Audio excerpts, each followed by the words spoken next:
ദേശാഭിമാനി മുഖപ്രസംഗം 2025 ഓഗസ്റ്റ് 6. സമുദ്രസമ്പത്ത് സ്വകാര്യ മേഖലയ്ക്ക് തീരെഴുതുന്നു.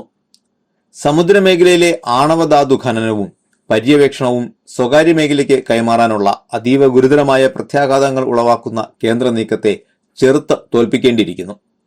കേന്ദ്ര സർക്കാർ ഈ വർഷം കൊണ്ടുവന്ന offshore areas atomic act സമുദ്രമേഖലയിൽ നിന്ന് യുറേനിയവും തോറിയവും പോലുള്ള ആണവധാതുക്കളുടെ ഖനനത്തിന് സ്വകാര്യ മേഖലയ്ക്ക് അനുമതി നൽകുന്നതാണ്.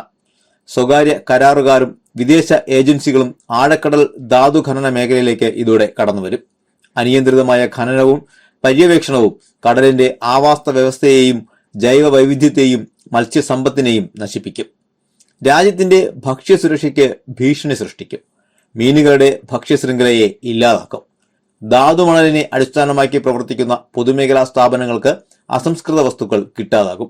തൊഴിലവസരങ്ങൾ ഇല്ലാതാകും. പരിസ്ഥിതിക്കും രാജ്യത്തിന്റെ സമ്പദ് വ്യവസ്ഥയ്ക്കും ഹാനികരമായ ഈ നടപടി കേന്ദ്ര സർക്കാർ സ്വീകരിച്ചത് തികച്ചും ലാഘവ ബുദ്ധിയോടെയാണ്.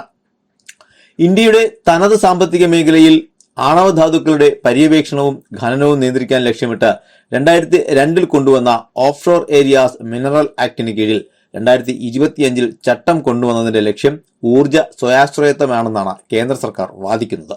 എന്നാൽ അതിന് സമുദ്രം സ്വകാര്യ മേഖലയ്ക്ക് തീരെഴുതണമോ എന്ന ചോദ്യത്തിന് ഉത്തരമില്ല.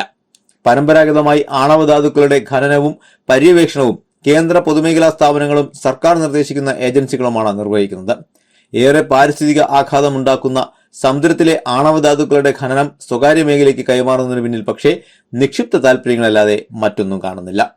തീരമണലിൽ തോറിയം പോലുള്ള ആണവധാതുക്കൾ ധാരാളമുള്ള കേരളം, ഒഡീഷ, തമിഴ്നാട് പോലുള്ള സംസ്ഥാനങ്ങളോട് അഭിപ്രായം ചോദിക്കാതെ ഖനനം സ്വകാര്യ മേഖലയ്ക്ക് വിടാൻ നീക്കം നടത്തുന്നത് പ്രത്യക്ഷത്തിൽ പറയുന്ന ലക്ഷ്യത്തെക്കുറിച്ച് സംശയം ഉണർത്തുന്നു.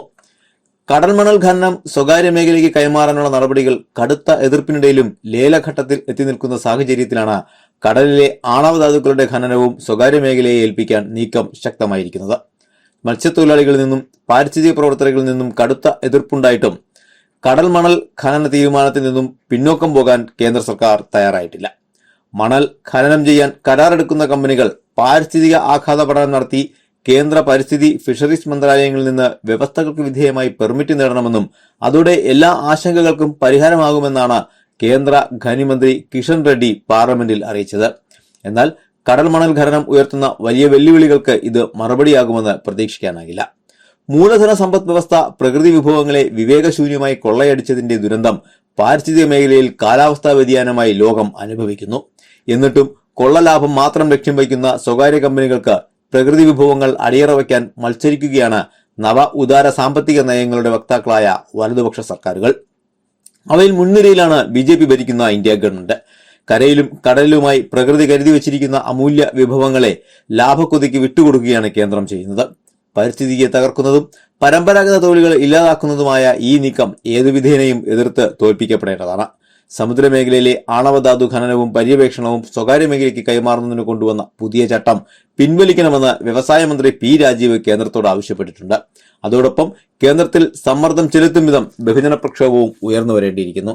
ജനതാൽപര്യം ഏതാനും മൂലധന ശക്തികൾക്ക് മുന്നിൽ അടിയറ വച്ചിരിക്കുന്ന NDA സർക്കാരിന് ബഹുജനരോക്ഷം മാത്രമാണ് പാഠമാവുക.